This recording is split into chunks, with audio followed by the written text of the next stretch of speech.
Bismillahirrahmanirrahim. Assalamualaikum warahmatullahi wabarakatuh. Alhamdulillahi rabbil alamin. Wal aqibatu lil muttaqin. Wala udwana illa 'alal zalimin. Asyhadu an la ilaha illallah wahdahu la syarika lah. Syahadatan arju biha an-najata yaumiddin. Wa asyhadu anna Muhammadan abduhu wa rasuluh. Sayyidul anbiya'i wal mursalin. Sallallahu alaihi wa ala alihi wa sahbihi wa man tabi'ahum bi ihsanin ila yaumiddin, amma ba'd. Baik, kita masih melanjutkan pembahasan dasar landasan yang kedua, landasan utama yang kedua terkait dengan pembahasan mengenal agama Islam dengan dalil-dalilnya. Ya. Telah kita uraikan bahwa di dalam Islam ada 3 tingkatan, ada tingkatan Islam, tingkatan iman, dan tingkatan apa? Tingkatan ihsan. Tingkatan Islam sudah kita bahas bahwa rukun-rukun Islam ada berapa rukun? Ada 5. Dan ini telah kita terangkan. Kemudian penulis berpindah menjelaskan tingkatan iman. Kata beliau, al-martabatu tsaniyah al-imanu wa huwa bid'un wa sab'una syu'batan. Fa'alaha qawlu la ilaha illallah wa adnaha imatatul adha 'anit tariq wal haya'u syu'batun minal iman. Kata beliau, tingkatan yang kedua adalah tingkatan iman. Ya. Telah saya terangkan bahwa iman punya 2 makna. Sama dengan Islam. Ada makna umum dan ada makna apa? Makna khusus. Iman dengan makna umumnya adalah qaulun bil lisan, i'tiqadun bil janan, wa amalun bil arkan. Yazidu bi ta'atir rahman wa yanqusu bi ma'siyati ar-rahman. Jadi iman adalah ucapan dengan lisan, keyakinan di dalam hati, dan amalan dengan anggota tubuh. Bertambah dengan ketaatan dan berkurang dengan apa? Kemaksiatan. Jadi ini yang disebut dengan keimanan. Masuk di dalam iman ini segala sesuatu yang diperintah, wajib maupun sunnah. Dan masuk juga di dalam iman meninggalkan segala yang dilarang. Iya, tidak ada satu bentuk perintah pun, tidak ada suatu bentuk ketaatan apapun kecuali dia masuk di dalam iman. Dan tidak ada suatu perkara pun yang diperintah untuk ditinggalkan kecuali meninggalkannya adalah bagian dari keimanan. Iya. Ini iman dengan makna umum. Mirip dengan Islam dengan makna umumnya. Adapun iman dengan makna khusus, itu yang dimaksud adalah rukun-rukun iman yang 6 yang akan diterangkan oleh penulis. Penulis menjelaskan di sini bahwa iman lebih dari 70 cabang. Bid'un. Kalimat bid'ah dalam bahasa Arab itu angka 3 sampai 9. Jadi 73 sampai 79 cabang. Iya, dikatakan cabang karena memang Allah memperumpamakan keimanan itu seperti pohon. Alam tara kaifa daraballahu mathalan kalimatan thayyibatan kasyajaratin thayyibah asluha thabit wa far'uha fis sama'. Allah berfirman, tidakkah engkau melihat bagaimana Allah membuat perumpamaan kalimat thayyibah itu, keimanan itu seperti pohon thayyibah, seperti sebuah pohon yang baik. Iya, akarnya menancap dengan sangat kuatnya di bumi dan cabangnya menjulang ke langit. Iya. Jadi inilah iman diperumpamakan seperti pohon. Dan Nabi sendiri telah menyebutkan bahwa iman memiliki cabang-cabang 73 sampai 79 cabang. Iya. Cabang-cabang ini tidak dirinci semuanya oleh Rasulullah. Tapi beliau menyebutkan sebagian dari cabang-cabang itu. Ada 3 cabang yang disebut. fa'alaha qaulu la ilaha illallah. Paling tingginya adalah ucapan la ilaha illallah. Wa adnaha imatatul adha 'anit thariq. Paling rendahnya adalah menyingkirkan gangguan dari jalan. Dan rasa malu adalah bagian dari keimanan. Diberi 3 contoh. Satu, ucapan la ilaha illallah. Setelah tadi kita katakan bahwa iman ucapan dengan apa? Lisan. Dan yang kedua, menyingkirkan gangguan dari jalan. Setelah tadi kita katakan bahwa iman amalan dengan apa? Anggota tubuh. Dan rasa malu bagian dari keimanan. Rasa malu dari amalan apa? Amalan hati. Iya. Dari amalan hati yang pengaruh rasa malu ini kelihatan di tubuh. Tapi dia adalah amalan hati. Karena itulah tadi kita katakan bahwa iman adalah keyakinan apa? Di dalam hati. Baik. Jadi ini yang disebut dengan iman. Nah, jadi iman tatkala memiliki cabang-cabang yang banyak, beraneka ragam cabangnya, ada yang paling tinggi dan ada yang paling rendah dari keimanan. Ini menunjukkan bahwa iman bisa bertambah dan bisa apa?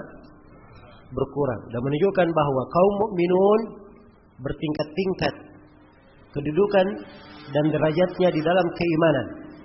Semakin dia memperbaiki jenjang keimanannya, maka semakin tinggi apa? Keimanannya. Nah, disinilah letak kehidupan ini. Seorang berlomba-lomba untuk menuju kepada surga Allah, berlomba-lomba untuk lebih menguatkan keimanannya kepada Allah Subhanahu wa taala. Kemudian kata beliau, wa arkanuhu sittatun. Rukun-rukun iman ada 6. Penulis berpindah menjelaskan rukun-rukun iman. An tu'mina billahi wa malaikatihi wa kutubihi wa rusulihi wal yawmil akhir wa tu'mina bil qadari khairihi wa syarrihi. Ya. Rukun iman yang pertama, engkau beriman kepada Allah.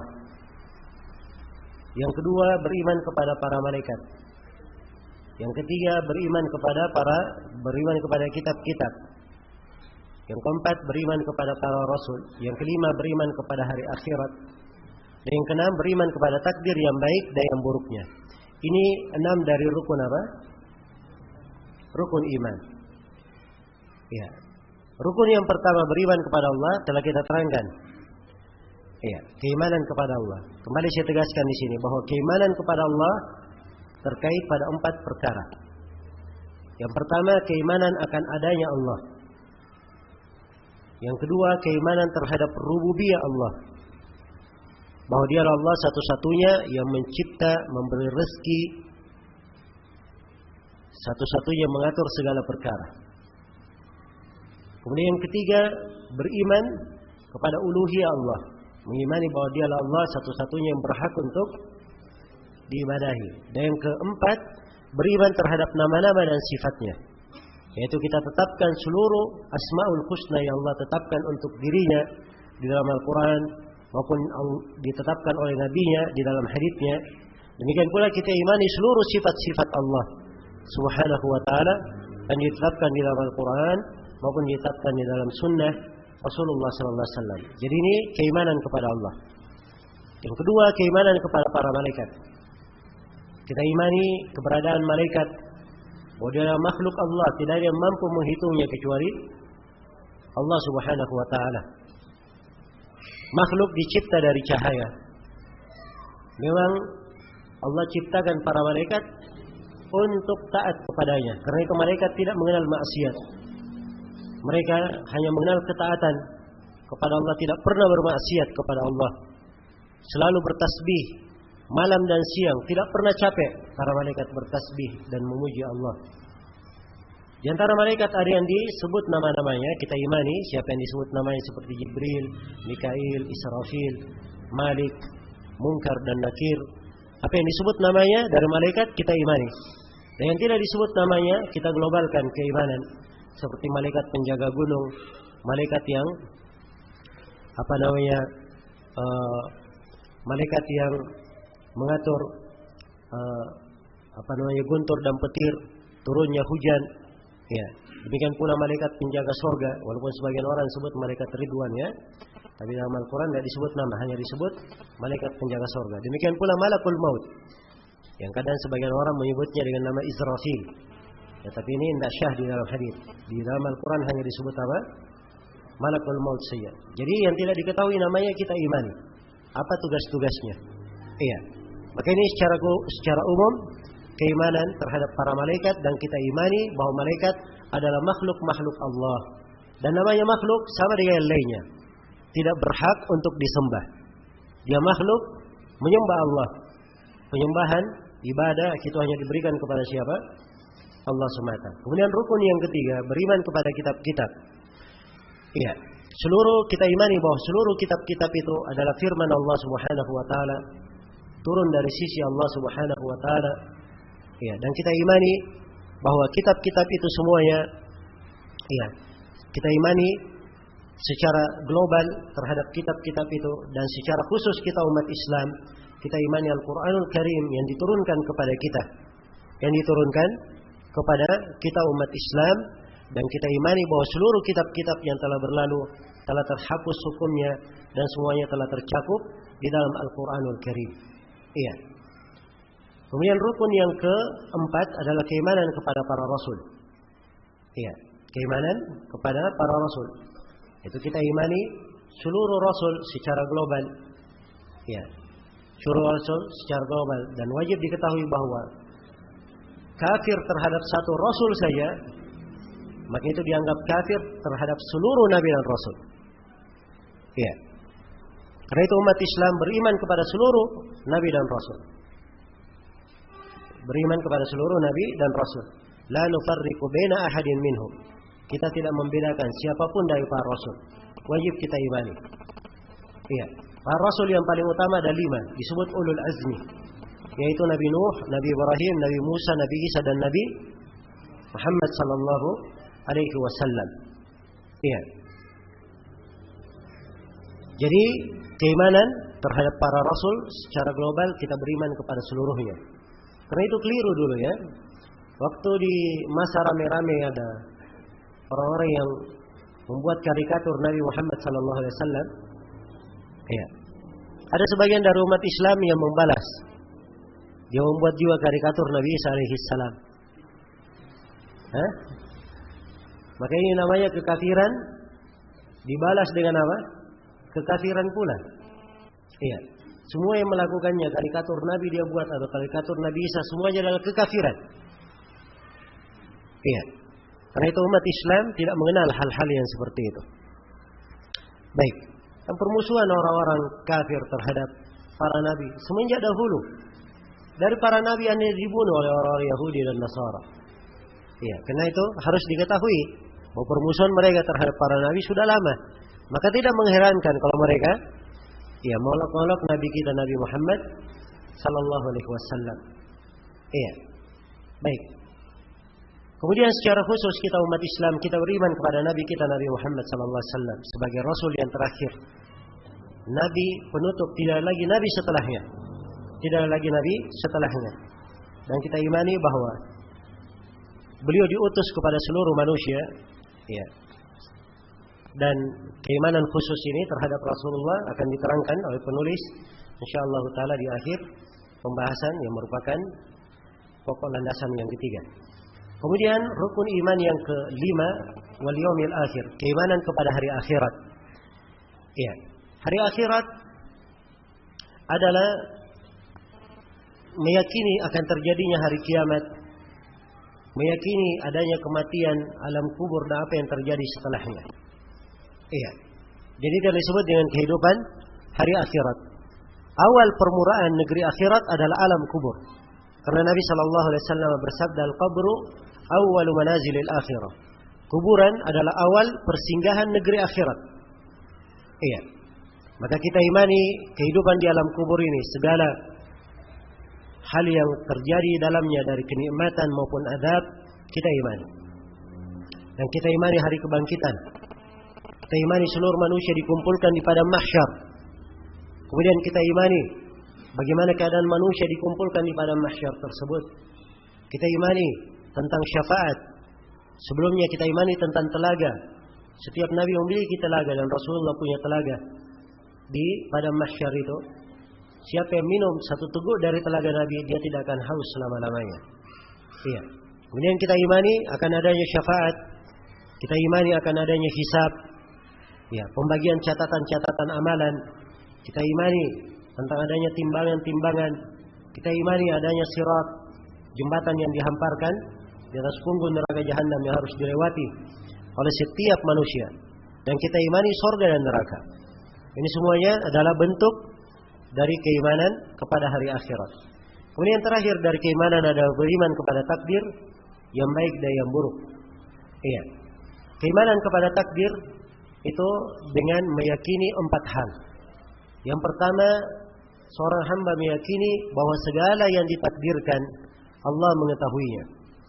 Segala yang ditakdirkan Allah mengetahuinya.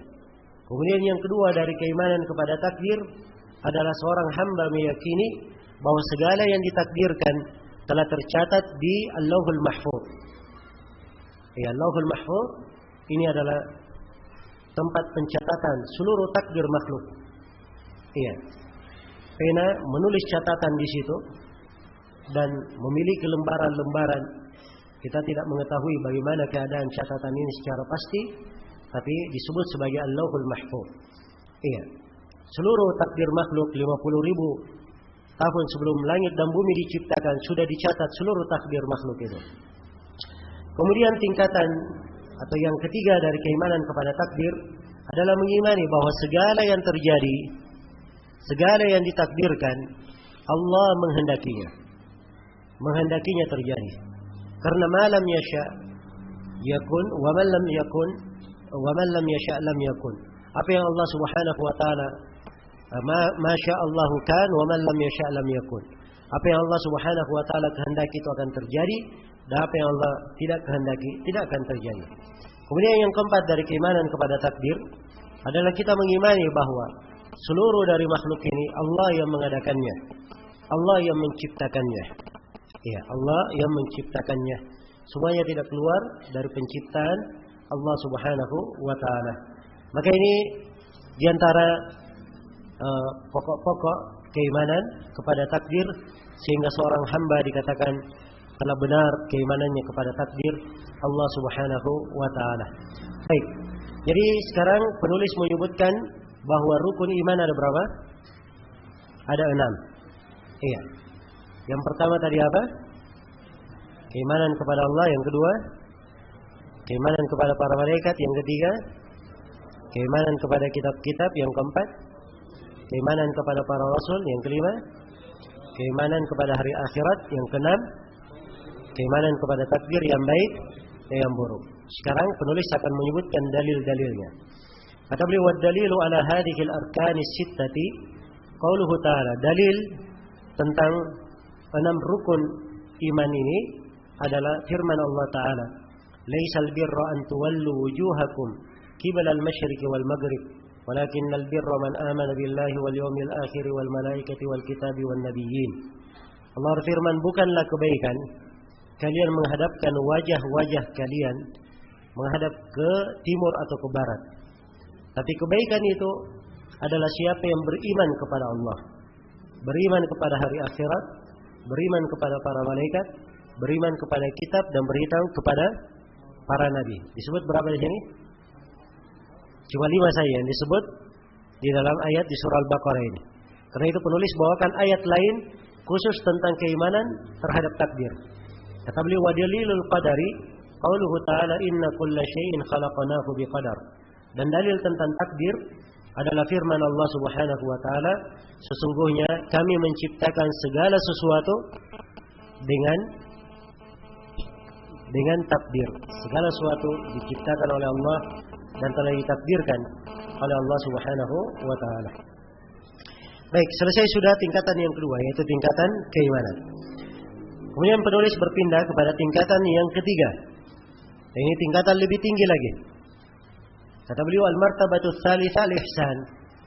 Tingkatan yang ketiga dari tingkat keislaman adalah apa? Al-ihsan. Iya. Karena itu setiap orang yang sudah berada di tingkatan ihsan, berarti dia sudah melewati tingkatan iman dan tingkatan apa? Islam. Ya, maka ini tingkatan yang paling apa? Paling tingginya. Karena dia adalah puncak keikhlasan. dia adalah puncak keikhlasan, di mana dia melakukan amal itu dengan sisi yang paling sempurna pada zahir dan batinnya. Pada zahir dan batinnya. Iya. Dan akan diterangkan apa makna dari ihsan ini. Ya, kata penulis rahimahullah, ruknun wahid. Tingkatan ihsan ini hanya ada satu rukun saja. Apa itu? Wa huwa an ta'budallaha ka'annaka tarahu, fa in lam takun tarahu fa innahu yaraka. Yaitu engkau beriman kepada Allah seakan-akan engkau melihatnya. Kalau engkau tidak mampu melihatnya, maka ketahuilah bahwa Allah apa? Melihatmu. Iya. Inilah ihsan. Jadi subhanallah, dia beribadah kepada Allah di atas puncak kehadiran hati, di atas keadaan yang paling sempurna. Dia beribadah seakan-akan dia melihat Allah. Perhatikan bahasanya, seakan-akan. Kalau melihat betulan, tidak ada yang melihat Allah betulan di dunia. Jelas ya? Karena Nabi bersabda, ta'allamu annakum lan taru rabbakum hatta tamutu. Ketahuilah bahwa kalian tidak akan melihat Allah, Rabb kalian, sampai kalian mati. Ya, karena itu kalau ada yang mengatakan melihat Allah di dunia dengan mata kepala, maka itu hukumnya adalah kafir menurut kesepakatan ulama. Tidak ada silang pendapat. Iya. Dan ini kadang diucapkan oleh sebagian orang sufi. Dia melihat Allah katanya. Ada yang mengatakan antara tidur dan sadar. Ada yang terang-terangan, sadar pun dia melihat terang-terangan. Naudzubillah. Iya, ingin lebih baik daripada Nabi sallallahu alaihi wasallam. Nabi saya tidak melihat. Iya. Karena itu kata Aisyah, siapa yang bercerita bahwa Nabi Muhammad melihat Rabbnya, maka dia telah berdusta. Dia telah berdusta. Iya. Jadi Allah dilihat nanti pada hari kiamat. Ya, kalau dalam tidur, ya mimpi itu bisa aja seorang bermimpi melihat Allah. Tidak ada yang melarang. Ya, tapi kalau ada yang berkata saya bermimpi melihat Allah, dilihat. Kalau keimanannya bagus, dia berkata bermimpi melihat Allah, ini mungkin. Ya, tapi kalau orangnya sudah menyelisih sunnah, banyak kekurangan menyelisihi Nabi, tiba-tiba dia berkata melihat Allah, ya, ini mungkin dia diperdaya oleh syaitan. Jelas ya? Maka Nabi tatkala beliau di atas puncak keimanan, beliau pernah bermimpi, kemudian beliau berkata, "Ra'aitu Rabbi fi ahsani surah." Saya melihat Rabbku di atas bentuk yang paling indah. Iya. Ini mimpi ya. Jadi ada tiga hal dibedakan. Mimpi mungkin Allah dilihat mimpi. Tapi apa yang dilihat di mimpi semua orang maklumi bahwa yang dilihat di mimpi tidak sama dengan di apa? Di kenyataan. Kemudian yang kedua, melihat di dunia dalam keadaan terjaga. Tidak mimpi. Ini hukumnya tidak mungkin. Siapa yang mengaku melihat Allah dalam keadaan terjaga, itu dianggap kafir, keluar dari Islam. Yang ketiga, melihat Allah pada hari kiamat. Melihat Allah pada hari kiamat, ini adalah nikmat bagi kaum mukminin di dalam surga. Dan juga Allah akan dilihat oleh kaum mukminin pada mahsyar nanti, di arsat al-qiyamah.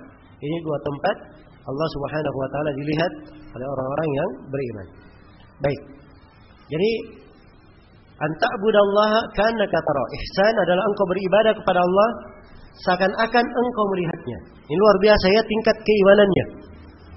Sehingga dia beribadah seakan-akan dia melihat Allah. Betul-betul hadir segala makna ibadah itu di dalam jiwanya. Seakan-akan dia apa?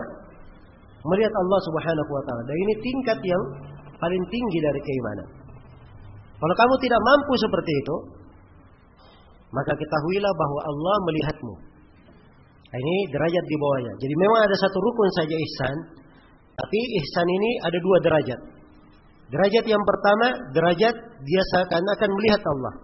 Dan derajat yang kedua, derajat muraqabah. Dia merasa selalu diawasi oleh Allah Subhanahu wa taala. Iya. Dan ini adalah hal yang sangat tinggi dari keimanan dimanapun dia berada. Dia tidak perlu pengawal, tidak perlu ada orang yang memperingatkan, tidak perlu ada orang yang menegurnya. Dia selalu merasa dirinya apa? Diawasi oleh Allah Subhanahu wa taala. Baik, ini tingkatan ihsan. Apa dalil tentang derajat ihsan?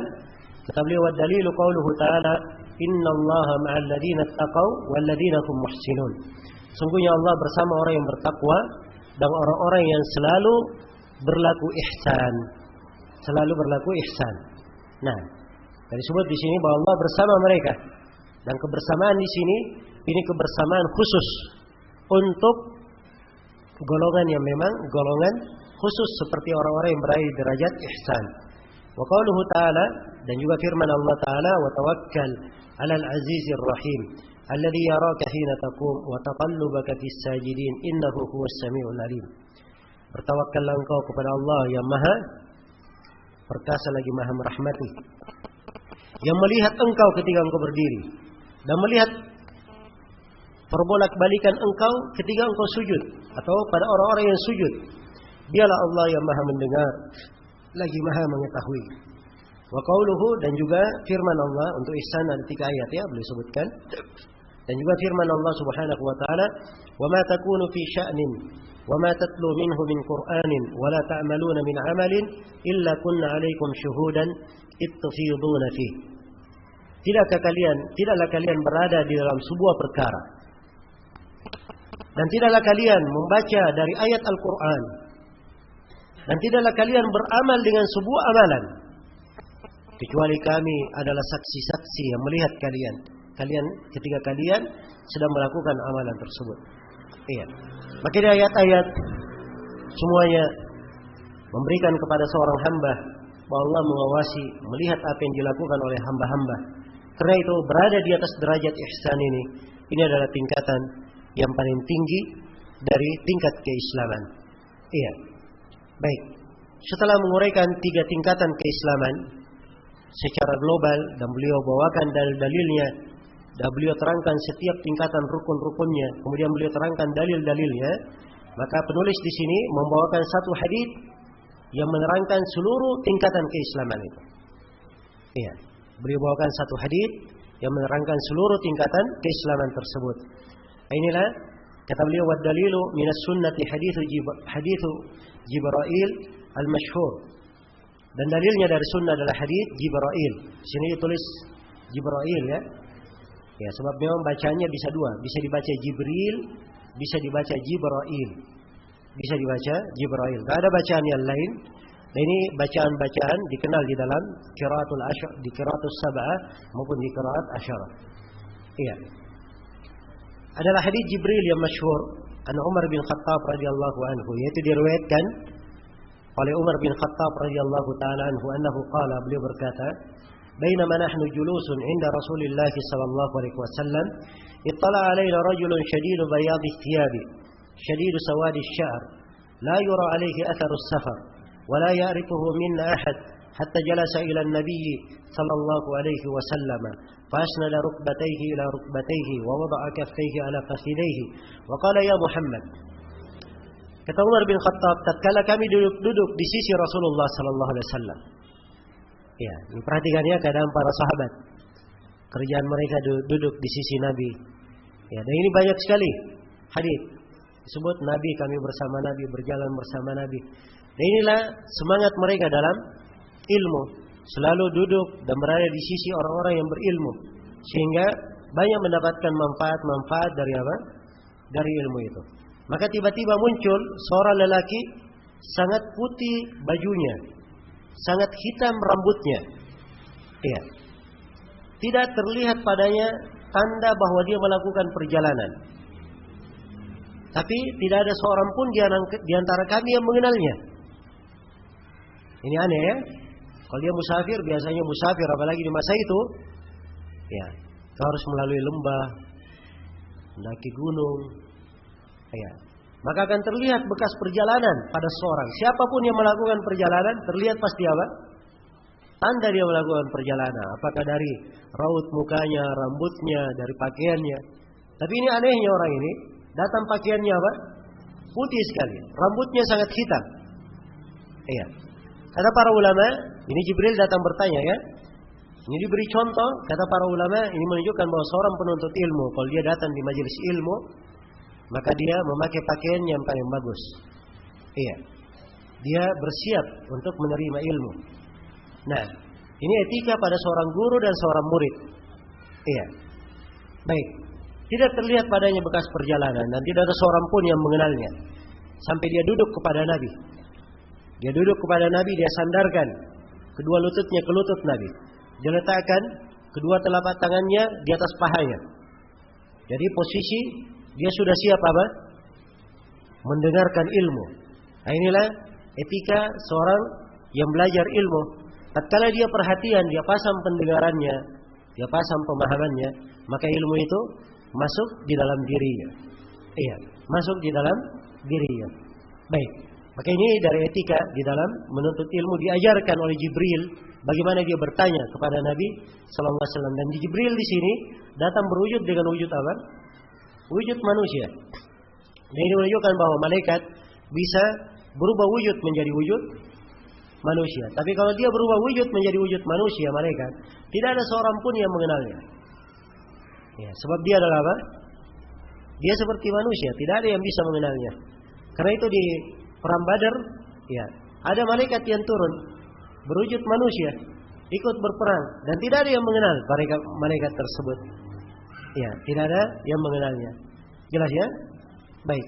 Karena itu dari keanehan, ya, sebagian orang, ya, ada sebagian orang yang mengatakan bahwa di Suriah sana turun malaikat berperang katanya.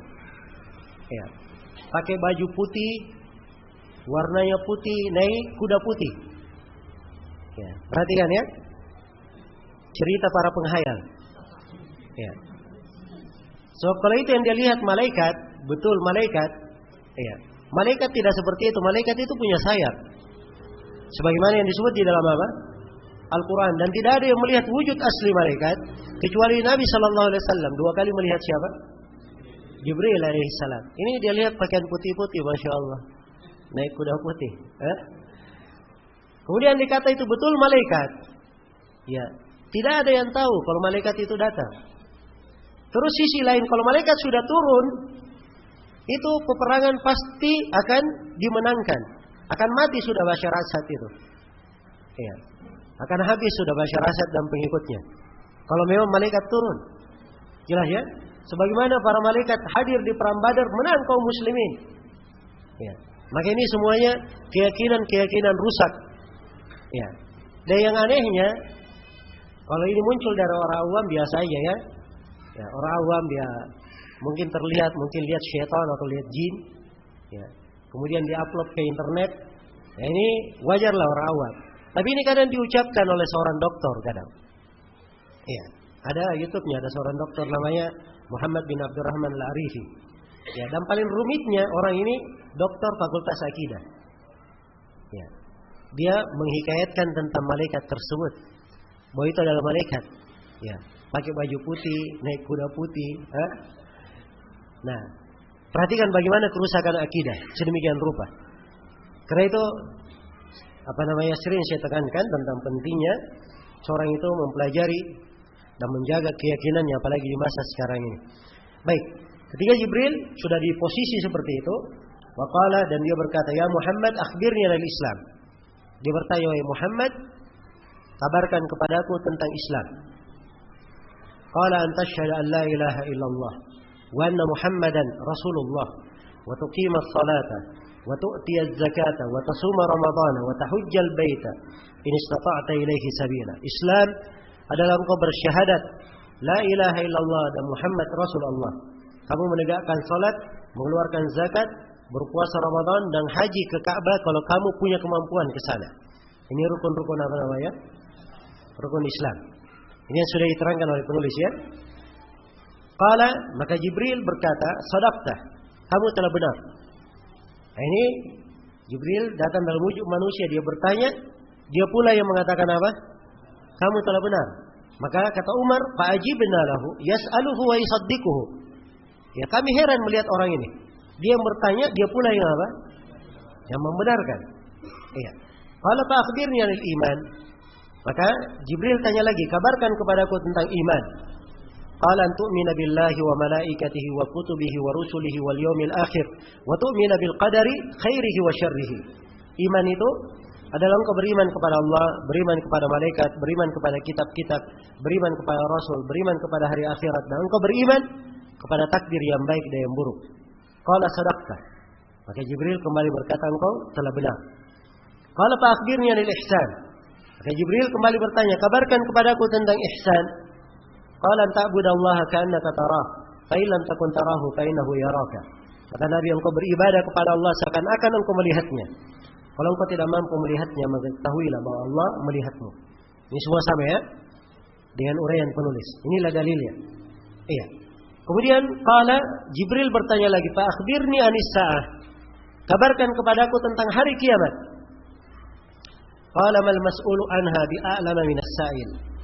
Maka Nabi menjawab, tidaklah orang yang ditanya lebih mengetahui dari orang yang bertanya. Maksudnya apa? Orang yang bertanya dan orang yang ditanya dua-duanya tidak ada yang tahu. Iya. Sebab hari kiamat ini dari apa? Dari perkara gaib. Iya, dari perkara gaib. Tidak ada yang mengetahuinya kecuali Allah Subhanahu wa taala. Tapi hari kiamat punya tanda-tanda. Ada tanda-tandanya. Nah, karena itu ditanyakan oleh Jibril, fa akhbirni an amaratiha. Kabarkan kepadaku tanda-tandanya. Qala antalidal amatu rabbataha wa antara al-hufata al-urata al-alata ri'a asy-sya' yatatawaluna fil bunyan. Kata Nabi, engkau akan melihat seorang budak melahirkan tuannya. Iya. Ini kalimat engkau melihat seorang budak melahirkan tuannya, ya, dikabarkan ditafsirkan oleh para ulama dengan beberapa penafsiran. Ada yang mengatakan bahwa ini menunjukkan bahwa pada hari kiamat kemenangan di tengah umat Islam itu semakin banyak. Wilayah mereka semakin meluas. Sebab di posisi jihad, tatkala ada jihad berarti ada